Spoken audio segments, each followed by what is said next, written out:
کتابوں پر ایمان لے آئے، اللہ تعالیٰ کی طرف سے بھیجے ہوئے تمام انبیاء علیہ السلام اور رسولوں پر ایمان لے آئے، اور قیامت کے دن پر بھی ایمان لے آئے۔ سبحان اللہ۔ تؤمن بالقدر خیرہ وشرہ،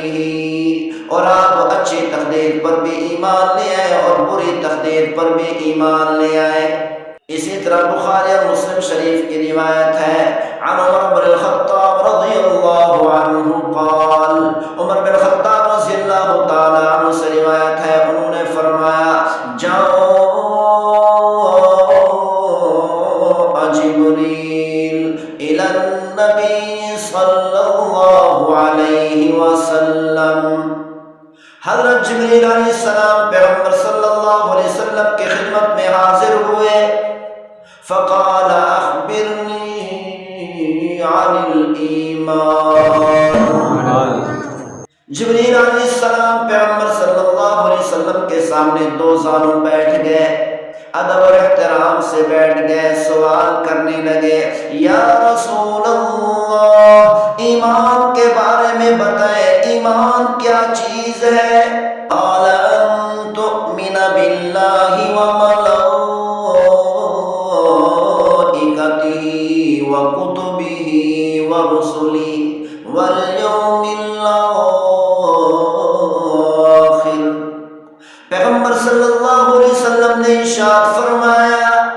ایمان یہ ہے کہ آپ اللہ پر ایمان لے آئے، اللہ تعالیٰ کے تمام فرشتوں پر ایمان لے آئے، اللہ تعالیٰ کی طرف سے بھیجی ہوئی تمام کتابوں پر ایمان لے آئے، اللہ تعالیٰ کی طرف سے بھیجے ہوئے تمام انبیاء علیہ السلام اور رسولوں پر ایمان لے آئے، اور قیامت کے دن پر بھی ایمان لے آئے۔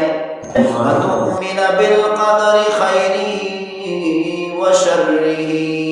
اور آپ اچھی تقدیر پر بھی ایمان لے آئے اور بری تقدیر پر بھی ایمان لے آئے۔ ان دو احادیث مبارکہ میں پیغمبر صلی اللہ علیہ وسلم نے واضح طور پر بیان فرما دیا کہ تمام مسلمانوں کا ایمان، تمام ایمان والوں کا ایمان اس وقت تک مکمل نہیں ہو سکتا جب تک تمام کتابوں پر ایمان لے کر نہ آئے۔ اسی طرح انجیل پر ایمان لے کر نہ آئے،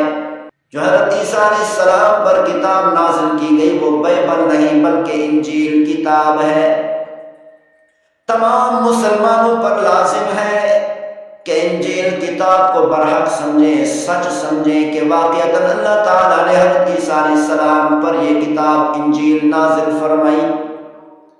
لیکن عمل کرنے کا حکم نہیں، بلکہ عمل ہم نے قرآن مجید فرقان حمید پر کرنا ہے۔ اگر خدا نخواستہ کسی ایمان والے نے انجیل پر عمل کرنا شروع کر دیا تو وہ دائرہ اسلام سے خارج ہو جائے گا۔